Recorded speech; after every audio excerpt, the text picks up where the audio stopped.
Check 1 2 3 1 2 3.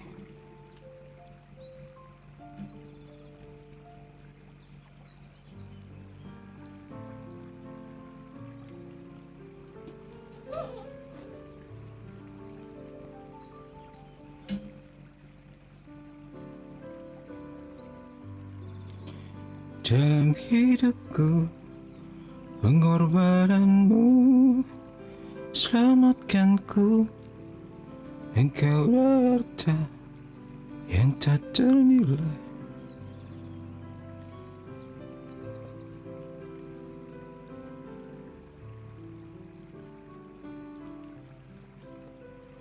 Shalom semuanya. Apa kabar? Apakah suara Mimin bisa didengar dengan baik?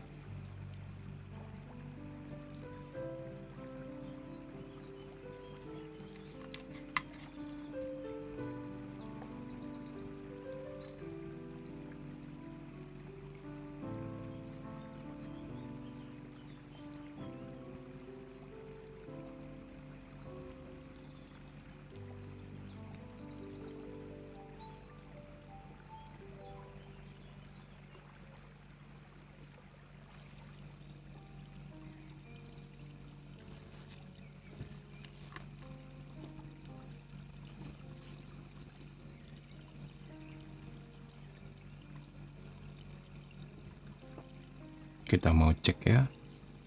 Oke, baterainya oke. No problem. Oke, baik. Oke, baik. Sebelum kita mulai, kita mau doa dulu ya, seperti biasa. Kita mohon perlindungan Tuhan untuk live kita pada malam hari ini. Dalam nama Bapa dan Putra dan Roh Kudus. Amin. Doa melawan pengaruh iblis. Tuhan yang Maha Kuasa, yang membebaskan umat-Mu dari belenggu musuh, dan melalui putra-Mu telah mencampakkan setan seperti kilat. Bebaskanlah aku, putra-putrimu, dan juga seluruh keluargaku, dan juga setiap orang yang Kau undang untuk hadir live, mendengarkan demonologi pada malam hari ini, dari setiap pengaruh roh jahat, terutama roh kematian, roh penyakit, roh keputusasaan, kebingungan, perpecahan, kecemasan, keserakan, dan ketidakadilan, ketakutan, kemarahan, kebencian, nafsu, kemalasan, dan kesombongan. Perintahkanlah agar setan pergi menjauh dariku, dari keluargaku, dan dari semua orang yang kucintai dengan kuasa Putra Tunggal-Mu. Selamatkanlah kami dari imajinasi setan dan kegelapan. Penuhilah kami dengan terang Roh Kudus, agar kami, aku dan semua kerabat dilindungi dari semua jerat licik setan.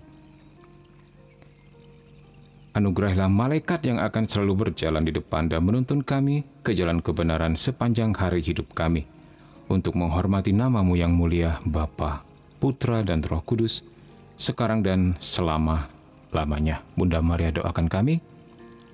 Malaikat Agung Mikael berperanglah bagi kami pada malam hari ini. Para malaikat dan orang kudus Allah beserta kami selalu. Kemuliaan kepada Bapa dan Putra dan Roh Kudus, seperti pada permulaan, sekarang, selalu, dan sepanjang segala abad. Amin. Dalam nama Bapa dan Putra dan Roh Kudus. Amin. Baik, apa kabar teman-teman Komsa semua dimanapun kalian semua berada, di darat, laut, maupun di udara?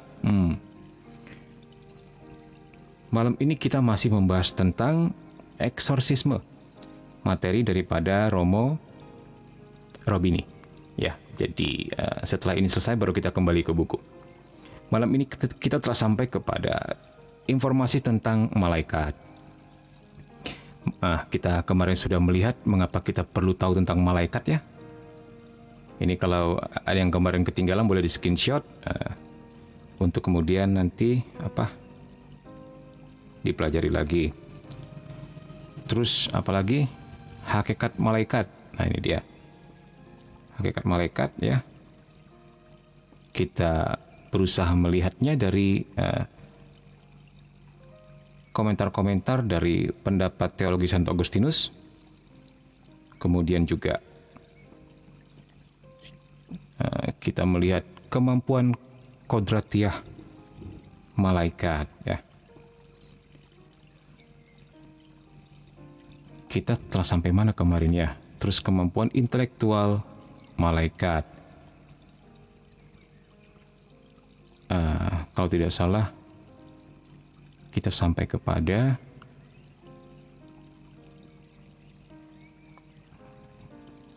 mana ya? Sebentar ya. Sebentar kita cek lagi.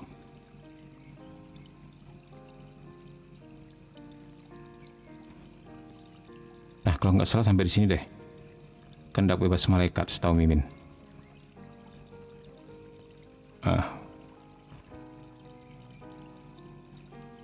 Benar nggak? Bagaimana yang pernah ikut kemarin? Salve juga Denis.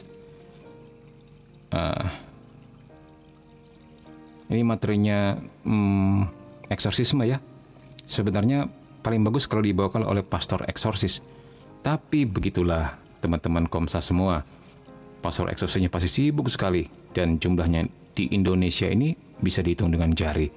Jadi daripada menunggu seminar demi seminar yang kadang-kadang mereka adakan, kadang ada pun, kadang enggak pun gitu kan. Itu pun jauh. Di sudut kota ini, di sudut negara ini, begitu. Nah, jadi puji Tuhan Mimin dapat materinya, jadi bisa kita baca bersama-sama, terutama dari sudut pandang awam ya.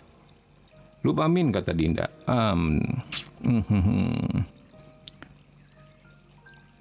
Oke deh, kita mulai daripada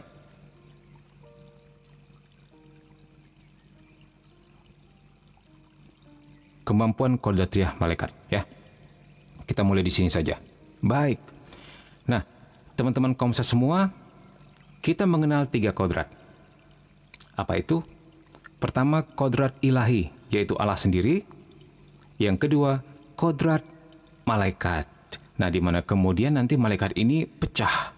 Ada yang setia pada Tuhan dan ikut Tuhan selama-lamanya, dan kemudian oleh Tuhan mereka ditugaskan untuk menjaga kita. Nah, sementara yang menolak Tuhan, yang terjatuh ke dalam lembah kekelaman, ke dalam jurang maut itu, yang memutus hubungan dengan Tuhan itu akhirnya menjadi setan dan iblis. Malaikat beserta iblis beserta antek-anteknya, begitu kan. Nah, kodrat yang ketiga adalah kita, manusia. 3 kodrat. Jadi kita mau mengenal kodrat malaikat pada saat ini. Malaikat memiliki 2 kemampuan khas manusia, ya, yaitu intelektualitas dan kehendak. Maksudnya ada 2 kemampuan khas manusia dan malaikat. Yang membedakannya dengan ciptaan lain yaitu kita punya intelektualitas dan kehendak, akal budi dan kehendak. Jadi hewan dan tumbuh-tumbuhan tidak punya. Bakteri tidak punya. Jadi mereka hidup berdasarkan apa? Berdasarkan daripada motivasi untuk bertumbuh kembang dengan cara makan dan kemudian berkembang biak. Itu saja. Buktinya apa, Min? Buktinya sampai sekarang mereka nggak bisa bangun rumah. Rumahnya dari zaman jutaan tahun yang lalu sampai sekarang begitu-begitu aja bentuk sarang lebah ya. Nggak ada yang sarangnya bisa bikin dikepang 2 gitu. Atau sarangnya pakai teknologi roket gitu, atau dikasih lift gitu, nggak ada, nggak pernah terpikir oleh mereka begitu. Ya. Nah, kemudian malaikat juga lebih superior secara kodratiah. Jadi secara kodrat dia lebih superior daripada manusia karena mereka roh murni ya. Juga bukan hanya secara demikian, secara wujud, tetapi juga secara intelektual dan kehendak mereka lebih superior. Nanti menjelaskan. Secara intelektual karena mereka mengalami yang namanya infused knowledge, pengetahuan yang dicurahkan langsung. Jadi mereka tahu sesuatu sesuai dengan apa yang dikasih tahu Tuhan kepada mereka. Pada saat itu juga nggak perlu belajar. Nah, kalau manusia kan belajar bahasa Mandarin, belajar bahasa Arab, belajar bahasa Lampung, bahasa Jawa, dan sebagainya. Ada proses untuk itu. Manusia jatuh bangun untuk memperoleh pengetahuan itu. Malaikat enggak. Mereka udah otomatis tahu apapun, segala bahasa yang ada di bumi ini. Seperti yang kita temui dalam pengalaman kita doa pelepasannya, tiba-tiba si setan yang merasuk orang yang bersangkutan bisa ngajak bahasa Inggris lah, bisa ngajak bahasa Jepang lah, atau bahasa Jerman, bahasa Mandarin, bahasa Arab, atau bahasa suku daerah tertentu. Wah, itu bahasa-bahasa yang tidak mungkin dikuasai oleh si korban dalam keadaan sadar. Nah, ini juga mereka nggak perlu belajar untuk itu, mereka langsung tahu. Itu salah satu keunggulan superior mereka daripada kita. Terus dari segi kehendak juga, dalam memutuskan sesuatu mereka sempurna, nggak dibatasi oleh kelemahan fisik. Jadi kalau misalnya kita mau pergi nonton live-nya Mimin Komsani gitu kan, udah janji jam 10 malam gitu. Aduh, tiba-tiba kepala saya pusing, aduh tiba-tiba sakit perut, nah gitu. Kalau mereka nggak pernah mengalami itu. Jadi mereka tidak dibatasi oleh kelemahan-kelemahan jasmani seperti hal-hal tersebut. Jadi pengetahuan dan kehendak mereka itu sempurna ketika mereka memutuskan sesuatu. Itulah sebabnya ketika mereka jatuh ke dalam dosa, hasil mereka pun sempurna, nggak bisa balik lagi. Ya. Nah, sekarang kita melihat kemampuan intelektual malaikat di sini. Salve tumben live, Bang. Iya, live malam ini. Ya, malam ini malam Jumat ya. Ya, malam Jumat biasanya waktu kita normalnya live ya, Minggu malam dan malam Jumat.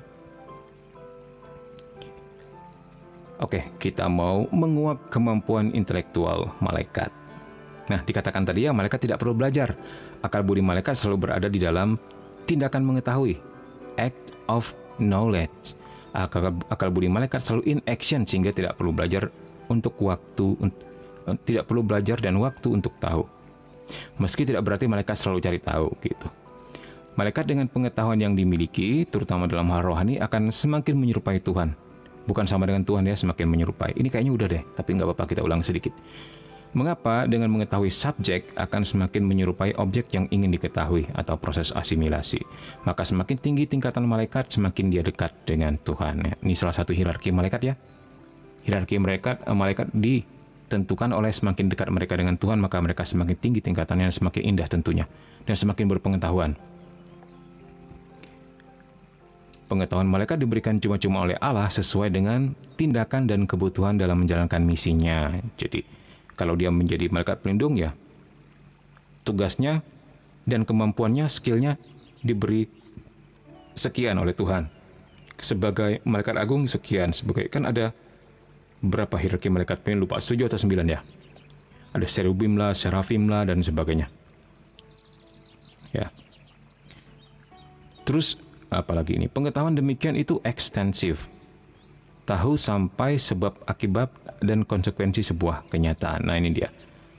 Mereka pada saat memutuskan, karena pengetahuan mereka sempurna, mereka akhirnya tahu, kalau saya ikut Tuhan, hasilnya seperti ini. Kalau saya menolak Tuhan, hasilnya seperti itu. Jadi mereka sudah tahu.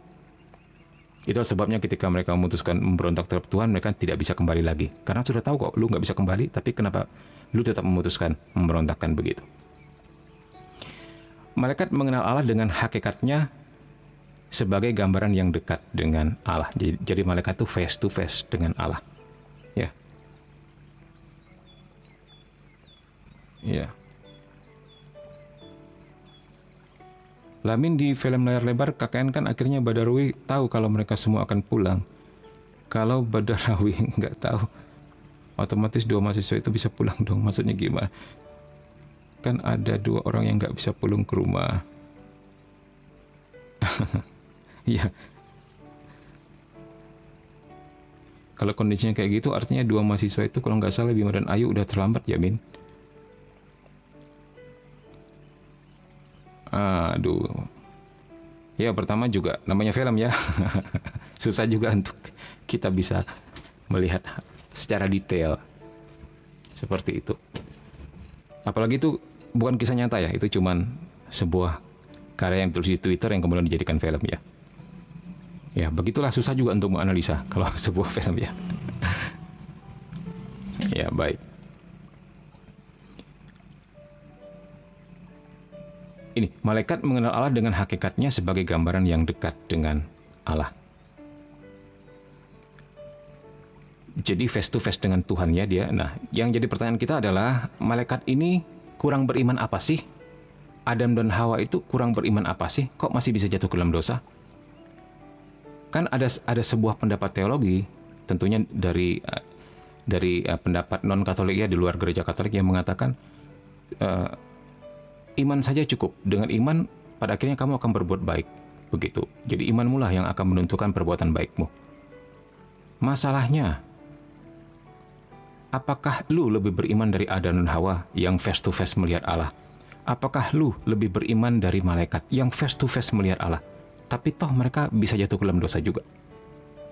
Nah, dalam hal ini mereka kehilangan kekayaan untuk menerangkan yang namanya kehendak bebas, ya.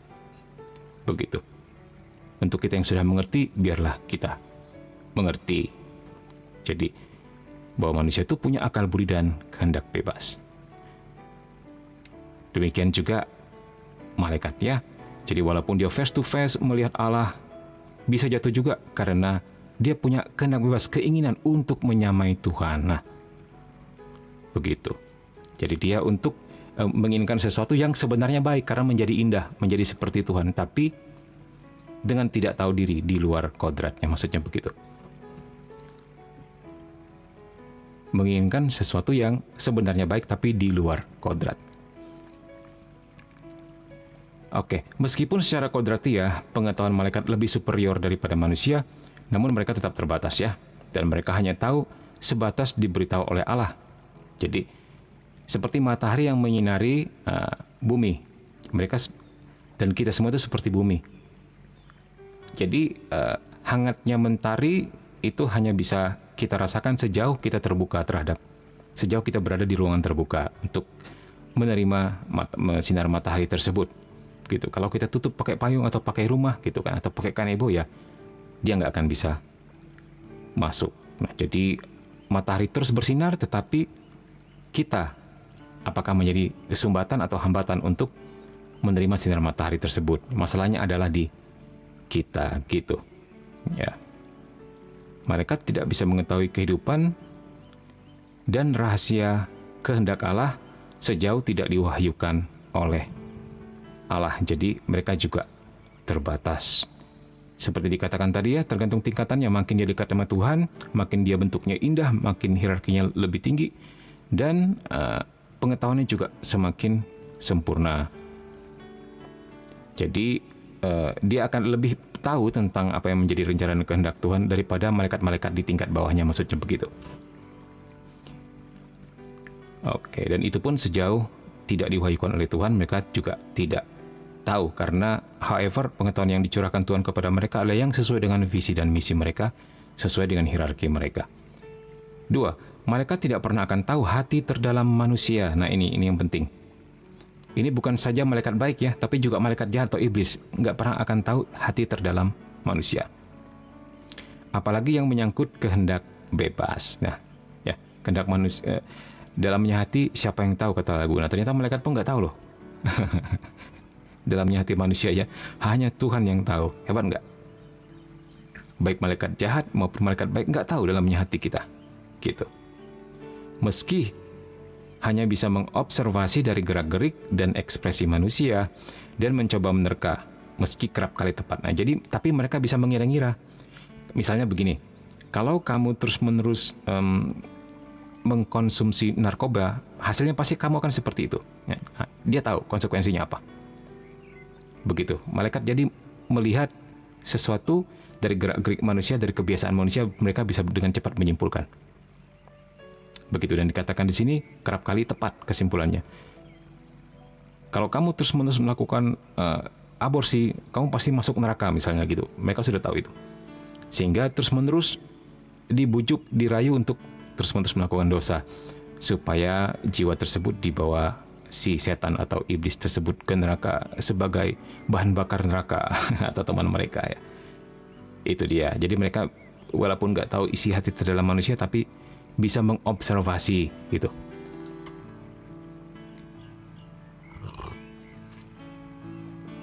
Salve juga Richard.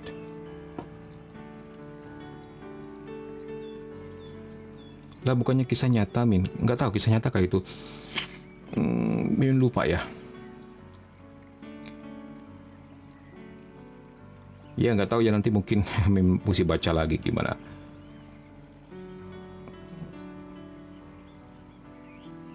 Salve. Min, kalau saya baca kitab Perjanjian Lama, emang dari dulu tuh Min nembalin anaknya kayak di film KKN Desa Penari. Emang dari dulu tuh, maksudnya gimana tuh, Din? Nah ini menarik tentang tumbal ini. Ada yang ingin Mimin jelaskan di sini. Tapi ceritakan dulu, maksudmu apa? Nanti kita kembali ke situ ya sambil kita jelaskan ini. Oke, jangan kemana-mana. Ini cerita tentang tumbal ini menarik. Ternyata yang minta tumbal bukan hanya iblis, Allah pun minta tumbal. Nanti Mimin terangin.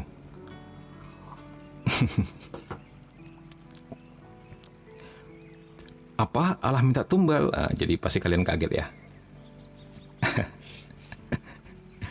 Oke, ya supaya nggak terkaget-kaget, stay di sini untuk menyimak lebih dalam. Oke, sampai di mana kita tadi? Oke. Karena pengetahuan malaikat dicurahkan, maka pengetahuan mereka sejauh yang dicurahkan tidak pernah salah. Nah, pada akhirnya mereka paling mengerti apa yang menjadi kehendak Tuhan sejauh apa yang dicurahkan oleh Tuhan kepada akal budi mereka, ya. Nah, tetapi untuk malaikat yang sudah putus hubungan dengan Tuhan, yaitu malaikat jahat atau iblis yang telah terjatuh itu, mereka nggak pernah tahu lagi apa yang menjadi rencana Tuhan, karena telah terputus dari sang sumber pengetahuan itu. Jadi mereka semata-mata hanya menyisakan pengetahuan masa lalu mereka sejauh yang pernah dicurahkan Tuhan plus observasi.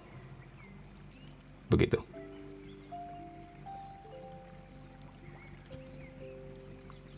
Oke.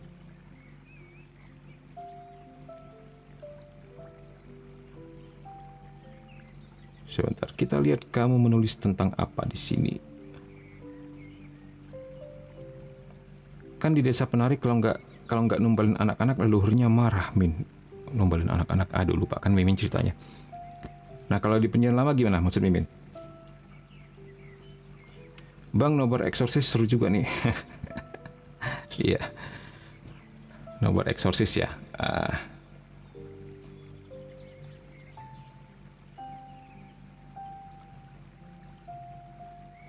Ya, saya rada lupa juga, Min. Yang saya ingat tuh darah manusia diganti darah ayam, Min, karena suka sama salah satu mahasiswa di KKN. Iya, Min juga lupa, blas. Oke deh, kita mau cerita tentang tumbal-menumbal ini ya. Ya, mumpung Dinda ingatkan di sini. Begini, sejak zaman dahulu kala, bukan hanya di budaya orang Yahudi, tapi rata-rata seluruh umat manusia mengerti apa artinya tumbal dan persembahan. Kita lihat ya, sebelum orang mengenal agama, dia akan menumbalkan anaknya atau sesuatu yang paling baik di suku itu atau di keluarga itu ketika terjadi bencana alam, ketika terjadi apalagi badai yang dahsyat, atau menurut kata dukunnya di situ itu gara-gara anak itu atau itu gara-gara sapi itu dan sebagainya lah. Jadi benar-benar hidupnya tergantung kepada dalam tanda petik nabi tersebut. Jadi seseorang yang dianggap bisa menghubungkan dengan dunia roh, yang mengerti bahwa dewa sedang marah dan sebagainya. Jadi itu bahaya. Nasib mereka tergantung. Kalau si dukunnya bilang anak itu yang menyebabkan bencana alam ini, anak itu akhirnya dipersembahkan, ditumbalkan kayak gitu-gitu loh. Nah, terus itu di bangsa-bangsa yang tidak mengenal Tuhan. Kita juga bisa melihat di Perjanjian Lama. Ya. Nah, kita lihat Abraham ketika akan mengorbankan anaknya. Ya, kita lihat itu. Nah, kemudian juga di sana ada persembahan yang namanya kambing yang disembelih untuk Tuhan, ya. Merpati yang disembelih, domba yang disembelih untuk Tuhan sebagai korban bakaran, korban persembahan. Itu dalam tanda petik sebenarnya tumbal juga loh. Dan terpetik ya. Itu tumbal. Ya. Nah, bedanya kalau yang non Tuhan atau di luar Tuhan itu pasti mintanya yang seburuk-buruknya, yaitu paling tinggi adalah manusia. Nah, sementara kalau kita lihat korban yang diminta Allah kepada bangsa Israel cuman apa? Kambing, burung merpati, domba, hal seperti ini. Sekali aja dia minta kepada Abraham agar anaknya dipersembahkan, itu pun sebagai ujian ya.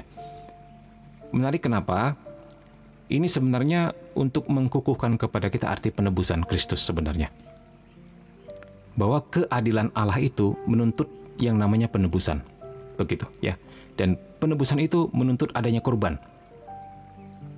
Nah, dan pada akhirnya setelah kita mengikut Kristus, Kristus adalah tumbal kita kepada keadilan Allah.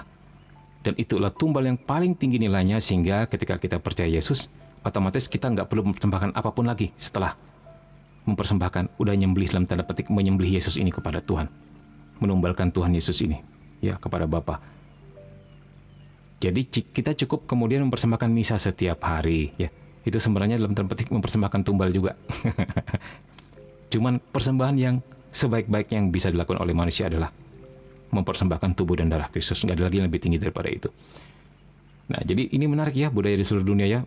Budaya darah, budaya menyembelih. Sehingga kita melihat juga ada acara syukuran di pedalaman, mereka nyembelih ayam, nyembelih apa. Itu sebenarnya mau mempersembahkan kurban kepada dewa-dewa yang mereka percayai.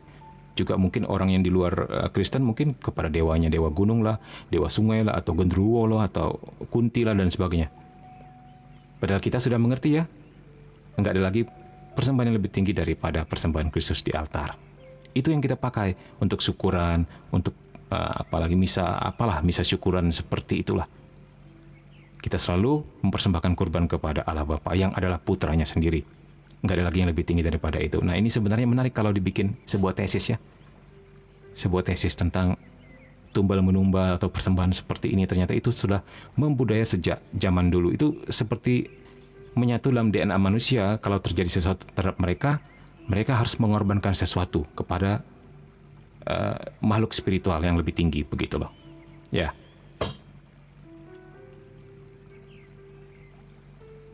Iya. Ini menarik sekali untuk diteliti ya.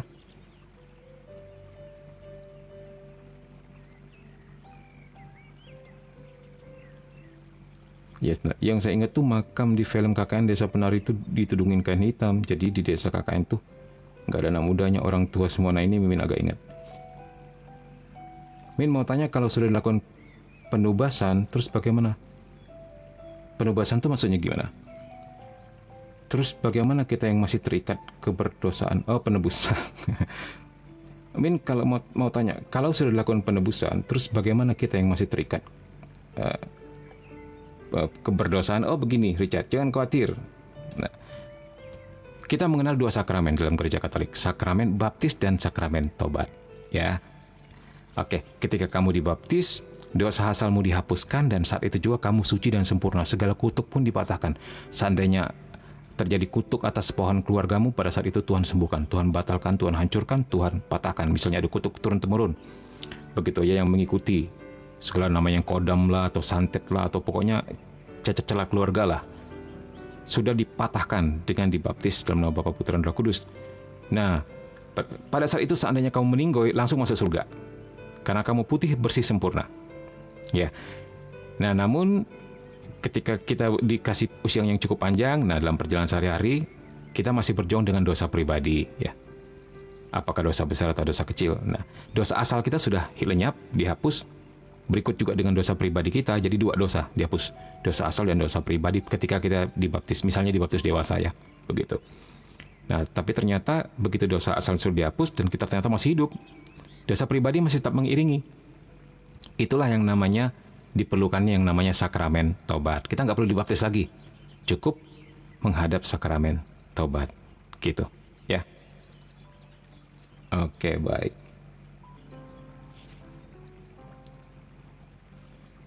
Min, buat dong Min tesisnya. Saya bukan jurusan teologi, tapi menarik ya tentang tumbal menumbal, korban mengorbankan ini, Din. Zaman dulu manusia loh yang dikorbankan, bahkan di kampung Mimin ya. Zaman dulu ratusan tahun yang lalu itu ada cerita itu. Ada cerita namanya Baik Sampai. Itu Baik Sampai lah manusia pertama yang mengganti korban manusia di sukunya dengan sapi. Dan sekarang mereka untuk acara gawai itu artinya pesta ya, di suku Dayak tertentu ya, itu sudah nggak pakai manusia lagi, tapi pakai sapi. Mimin pernah ikut acaranya waktu masih kecil ya. Jadi itulah mempersembahkan sesuatu kepada penunggu kampung itu gitu loh, supaya segala-galanya panen lancar, mata pencarian lancar, transportasi lancar dan sebagainya. Nah, kalau dulu anak manusia katanya, dan itu digilir, keluarga A, keluarga B, keluarga C, setiap 5 tahun sekali. Begitulah macam-macam. Mungkin suku yang lain lagi beda lagi ininya ya. Suku Dayak itu kan ada banyak sekali dengan masing-masing adat masing-masing dan bahasa masing-masing. Nah, yang ini 5 tahun sekali begitu. Jadi itu ngeri sebenarnya. Nah, kemudian yang Baik Sampai ini nggak tahu apakah mungkin juga bisa jadi ya. Walaupun mereka tidak mengenal Kristus dan sebagainya, pada zaman itu belum ada pewartaan Injil ke sana, ratusan tahun yang lalu, Bisa jadi juga Tuhan bekerja menginspirasi lewat Roh Kudusnya yang ada di dalam hati kan, bahwa itu tidak benar dan sebagainya, akhirnya diganti dengan kerbau gitu. Itulah yang namanya untuk menumbuhkan sebuah kehidupan baru diperlukan sebuah kematian. Menyembelih sesuatu, mempersembahkan darah, harus ada yang dikorbankan. Itulah namanya manusia. Ketika kita pesta selalu ada yang meninggal kan? Ya ayamnya meninggal, babinya meninggal kan? Ya mereka mati, kita hidup gitu.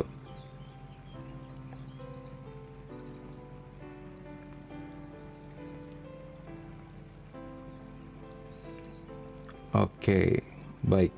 Min, kalau kita melakukan dua sakramen itu tapi kita tidak percayakan Yesus, apa masih bisa akan keselamatan kita sendiri? Maksudnya nggak percaya sama Tuhan Yesus lagi, dulunya sudah pernah percaya gitu ya. Jadi situasinya agak unik nih. Dia percaya Yesus, ikut katekumen, dibaptis, kemudian setelah berapa lama kemudian dia menerima juga sakramen yang lain, lalu dia juga terima sakramen tobat. Nggak berapa lama tiba-tiba dia nggak percaya Yesus lagi, terus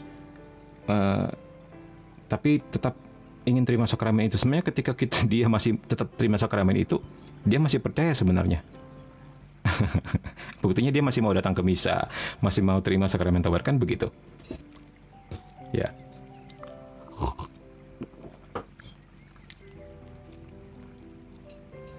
Kak tanya, mama saya sudah kuret adik-adik saya. Aku kudu info gimana ya ke mama biar dia bisa lepaskan kesalahan-kesalahan dulu. Aku sudah doakan adik-adik saya walau adik-adik saya belum ada nama dan saya belum bertemu. Wah, ini bagus sekali nih Yolanda. Ini salah satu yang diajarkan gereja Katolik. Kok kamu tahu? Ada yang ngasih tahu ya? Bahwa anak-anak digugurkan itu mesti dikasih nama ya. Apakah dia perempuan atau laki-laki, dikasih nama yang netral saja dan didoakan. Itu bagus sekali. Dipersembahkan juga dalam misa. Ya. Untuk mamamu disuruh konseling kepada pastor. Karena dia juga mengalami psikologis pasti ya. Perasaan bersalah atau terluka dan sebagainya karena pernah apakah keguguran atau menggugurkan begitu. Udah gitu baru pengakuan dosa dulu. Ya, setelah itu kita lihat bagaimana bimbingan dengan pastor tersebut ya. Begitu, mesti dekatin pastornya. Nah, kalau zaman dulu untuk dosa-dosa aborsi itu harus diakukan kepada uskup. Zaman sekarang ternyata lebih longgar. Kepada pastor sudah bisa. Baru-baru ini saja saya ingat Mimin sudah bisa kepada pastor biasa. Dulu nggak boleh, harus ke uskup. Oh, berarti dosa asal kita sudah diputus ya Min setelah kita dibaptis? Yes. Terima kasih pencerahannya Min. Yes, sama-sama ya. God bless.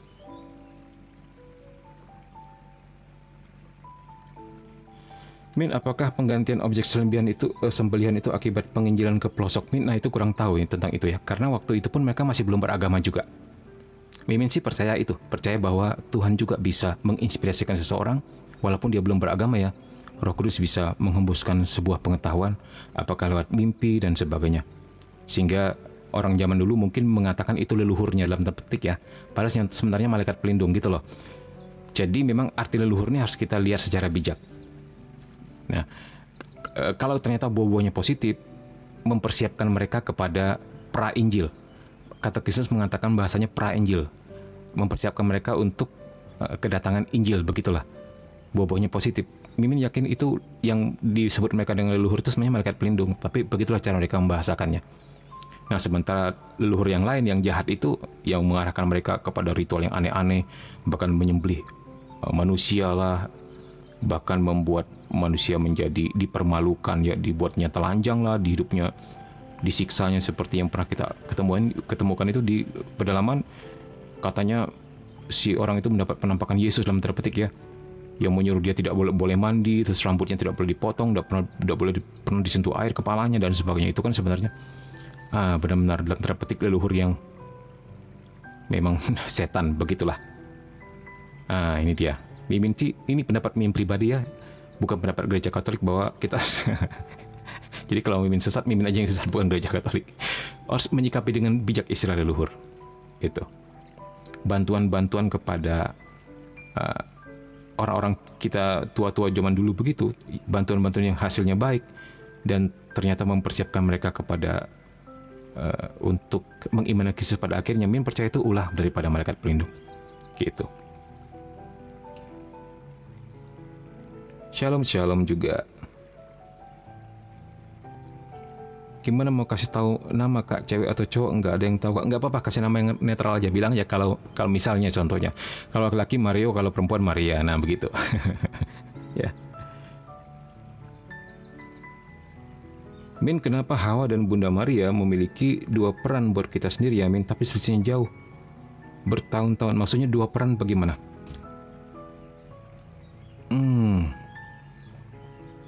Iya.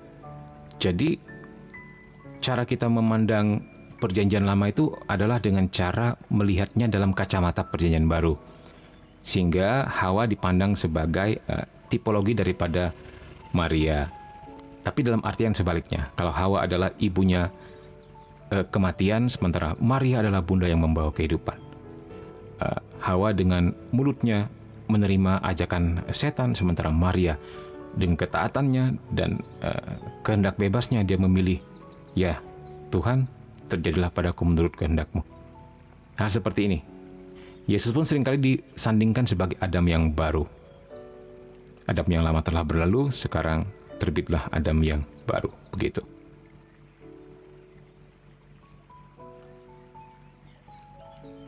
Oke, terima kasih sama-sama. Tapi memang saya yakin kalau saya punya malaikat pelindung, pasti deh, setiap orang pasti punya malaikat pelindung ya. Pasti.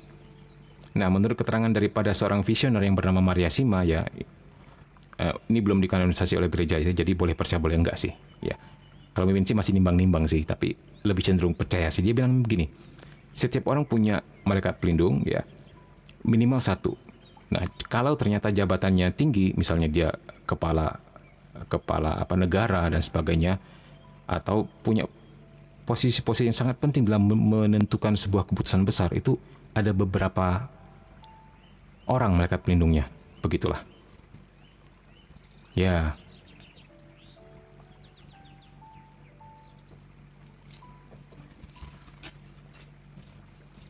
Oke, nah sekarang kita mau melihat sampai di mana? Kehendak bebas malaikat. Ya. Nah, ternyata bukan hanya manusia yang punya kehendak bebas, ya, malaikat juga punya kehendak bebas. Ya, jadi ini yang membedakan kita dari makhluk yang lain adalah kita punya akal budi dan juga kehendak untuk memutuskan. Walaupun Tuhan menciptakan kita, tapi kita bebas kok memutuskan untuk ikut Tuhan atau tidak. Sungguh betapa ajaibnya Tuhan. Padahal Tuhan tahu dengan karunia ini manusia dan juga malaikat bisa menikam dia sebenarnya. Ini seperti pedang bermata dua ya. Ya, tetapi kamu bisa bayangkan betapa happy-nya Tuhan kalau kita yang adalah makhluk ciptaannya ini akhirnya dengan kehendak bebas kita sendiri memilih ikut Engkau Tuhan. Betapa luar biasa gembiranya Tuhan. Padahal udah dikasih kebebasan memilih loh. Ya, sama seperti kita misalnya membesarkan anak ya. Kita besarkan dengan kehendak bebas. Ternyata dia milih untuk berbakti kepada orang tuanya. Ya, bukan disetting untuk berbakti atau didoktrin untuk berbakti, bukan. Tapi kita didik dengan kasih dan kita bebaskan dia untuk memilih, begitu kan. Nah, ternyata dia milih untuk berbakti kepada orang tua, itu bahagianya luar biasa. Kurang lebih seperti itu ya. Jadi kita bukan makhluk settingan, kita bukan seperti robot yang harus mencintai Tuhan, disetting untuk patuh kepada dia, tidak seperti itu. Nah, kehendak bebas itu kehendak untuk memilih, terutama memilih yang baik. Kehendak bebas membuat manusia dan malaikat menjadi yang terbaik, yang bisa mereka hasilkan dari potensi atau keberadaan yang dikehendaki Tuhan. Nah, dengan kehendak bebas ini kita bisa menjadi maksimal atau minimal dalam memanfaatkan akal budi dan segala karunia yang Tuhan kasih kepada kita. Begitu ya, potensi itu ada dalam diri kita. Tentu